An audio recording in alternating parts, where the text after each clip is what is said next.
we'll guide you through how to recover your ChatGPT account. If you find this helpful, consider subscribing and liking the video. First, open your web browser and go to the ChatGPT login page.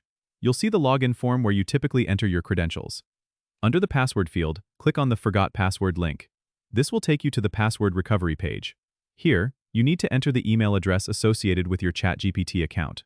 After entering your email, click on the Send Reset link button. Open a new tab and navigate to your email inbox.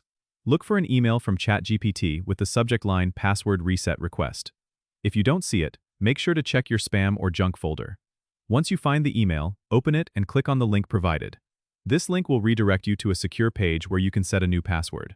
Make sure your new password is strong by using a mix of letters, numbers, and symbols. After setting your new password, hit the Save Password button. You can now return to the ChatGPT login page and enter your email and new password to access your account. Remember, keeping your password secure and unique is important for account safety. If you continue to have issues, consider reaching out to ChatGPT support for further assistance. Don't forget to subscribe and comment if this helped you out.